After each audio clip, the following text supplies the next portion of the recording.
অবস্থা গেছে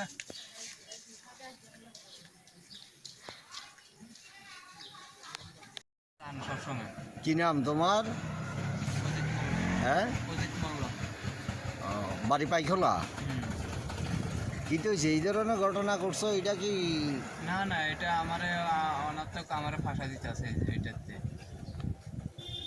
কোনো 2-3 বছর হইতে আছে রানিং, কোনো যোগাযোগ নাই, কোনো কিছু নাই। আজকে কালকে আমার ফোন করে আমারে ধমকি দিতে আছে রাত্রেবেলা।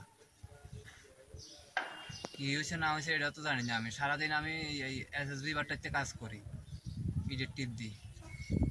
বাড়িতে যাইতে 9টা-10টা বাজে।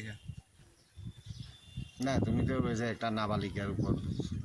আমি ও তো হ্যাঁ প্রেগনেন্ট। ধরছিও না, হ্যাঁ বাড়িতেও গেছি না কোনোদিন। তো আমি কি করে ইয়ে করবো? তুমি ওরা চিনাও না কিন্তু। এমনি তো চিনতাম না কিনলে। তো একজনের নামে কি শুধু শুধু কেউ অপবাদ দিতে সেটা পারে আমি না? কইতাম পারি না কিনলে এরকম করছে। আর আমি সব সময় পাইকলা বাজারটাই বাজার করি। মন্দির বাজার তো আমি যাই না, টোটালি যাই না।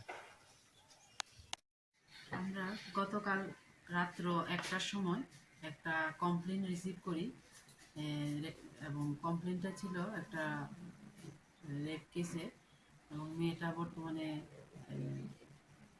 হাসপাতালে চিকিৎসাধীন চলছে। এবং এটাতে পক্সো অ্যাক্ট লাগানো হয়েছে 376 আইপিসি এবং 6 অফ পক্সো অ্যাক্টে আমরা একটা কেস দিয়েছি। এবং সেই মূলে আমরা আসামিকে অ্যারেস্ট করেছি। আসামির নাম অজিত মল্ল, বাবার নাম শঙ্কর মল্ল, এবং তার বাড়ি থেকেই আমরা তাকে অ্যারেস্ট করে এনেছি। এখন আমরা তাকে কোর্টে ফরওয়ার্ড করব। বাড়ি কোন জায়গায় শঙ্কর মল্লের? শঙ্কর মল্লের বাড়ি পাইখোলা। কালকে রাত্রেই অ্যারেস্ট করছে। কালকে রাত্রে অ্যারেস্ট করেছে।